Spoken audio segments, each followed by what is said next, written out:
The operation, dubbed Odyssey Dawn, is part of an international campaign to enforce a no-fly zone to stop attacks by Libyan leader Muammar Gaddafi against his own people. Discussion that a viable end goal would be the removal of Gaddafi from power so that things can move on. The U.S. and Britain fired cruise missiles at Libyan air defenses from warships and submarines in the Mediterranean Sea. Gaddafi called Libyan state TV to say his country will defend itself against what he calls crusader aggression. He vowed to supply his citizens with weapons so they can retaliate.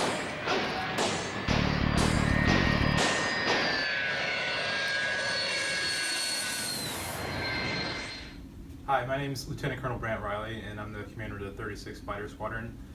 What I'm going to talk to you about today is one of my experiences that I had when I was a young weapons officer at Spangdahlem, Germany back in 2011. The story I'm going to tell you is about Operation Odyssey Dawn, which was a coalition operation initially in early 2011 to intervene in Libya to stop Muammar Gaddafi's forces from slaughtering civilians during the civil war that they had there. Going into a country for the first time as part of a military intervention on night one, which I was part of, is a little bit of a daunting task, especially when you don't know what the response of that country is going to be going in there with their air defenses, to include aircraft or surface air missile systems. However, looking back on it, they didn't respond very strongly militarily, but nevertheless, I'll go through kind of what happened. So the initial lead up to this intervention, my squadron is a Block 50 F-16 squadron, so we provide suppression of enemy air defenses as well as defensive counter-air. The UN Security Council Resolution 1973 that was agreed upon on early or mid-March 2011 led to our initial missions on 19 March 2011. So my squadron, the F-16 Block 50 squadron, our task was to impose a no-fly zone in Libya to preclude the Libyan ground air forces from attacking the civilians on the ground.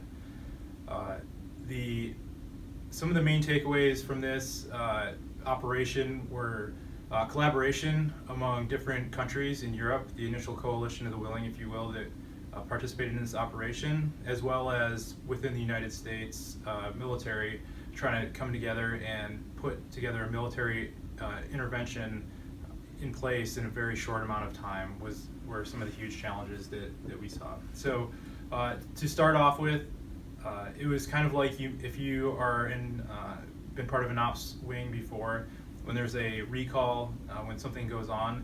That actually happened in the middle of the week in early March of 2011. So I got a phone call from my squadron commander. I was a squadron weapons officer. He said, hey, you gotta come in here. There's some stuff that's going down.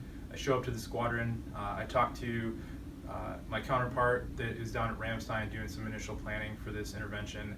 And he's like, dude, I think this is gonna happen. We'll see if the UN resolution passes, but you need to get ready to fly out of Germany, fly all the way down to Libya, and strike some of their ground forces and suppress their surface-to-air missile systems. So over the next 48 hours, our entire squadron is preparing for this. We're going to do an integrated airstrike with Strike Eagles from Lakenheath. The B-2s are going to fly over from Whiteman, Missouri, and we were going to attack some of the airfields as well as some of Gaddafi's fielded forces. Some of the challenges that we had were communicating between Lakenheath and Whiteman, as well as the Air Operations Center, as the Air Operations Center's operational plan evolved and changed many times throughout that, and we were the tactical users on the end of the whip of that. So that was one of the challenges that we faced. Nevertheless, as a squadron weapons officer, my job was to make sure the squadron was ready to tactically execute the mission that we were going to go do. Part of that included talking on the phone continuously over a 48-hour period with the squadron weapons officer from Lakenheath, as well as trying to coordinate with some of the naval forces that were going to be doing the command and control from a boat, USS Mount Whitney. Fast forward to Saturday night, I think it was March 18th or 19th, 2011. we're going to go do this. We're going to fly out of Germany and we're going to fly all the way down to Libya. It was a surreal moment waking up in my house in Germany about 5 or 6 p.m., turning on the news and seeing on the news that some Tomahawk cruise missiles were already getting launched into Libya. And then knowing that about 6 hours later, I was going to be the first one flying into that country to start attacking Gaddafi's forces. So I get to the squadron, it's like midnight, we take off. I'm the first warship to take. I'm leading the first warship. My squadron commander was leading the second warship after me. And we fly through France. I remember looking down at the Alps, and you can see the small villages on a Saturday wintry night in the mountains, and I just picture the people down there like enjoying their hot chocolate or coffee or whatever, while we are about to roll into a country and attack their forces and potentially get shot back at.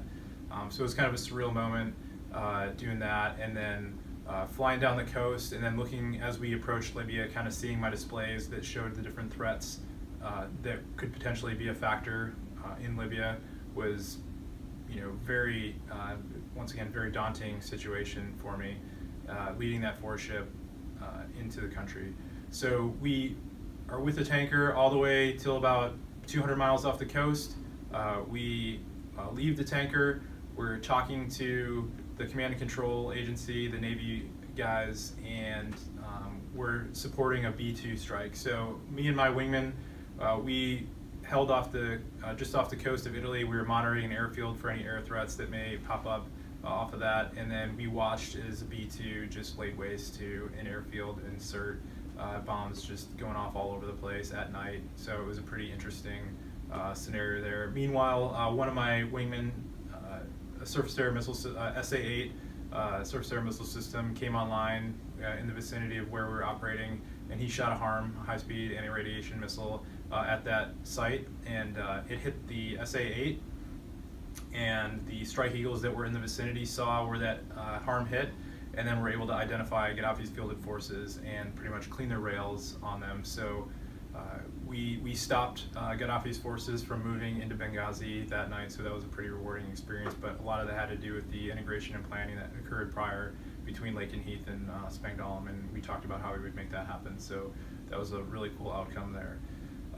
After that, I talked about a little bit, there's some planning factors with the U.S. military that were a bit of a problem. So one of them is we finished our mission, we went to go to the tanker, and we talked to command and control, and they're like, your tanker's not here. So then we all diverted to Sicily and had to hang out there for a day, and then we returned back to Aviano, where we flew the rest of our missions out of. So some things that came out of the follow-on missions is where this is the thing about Odyssey Dawn was the first few days it was a coalition of the willing, so France was on the leading edge of it. Eventually Sweden and some other in Canada joined the party, if you will. So one of the challenges was integrating the coalition when we started doing missions with them. I was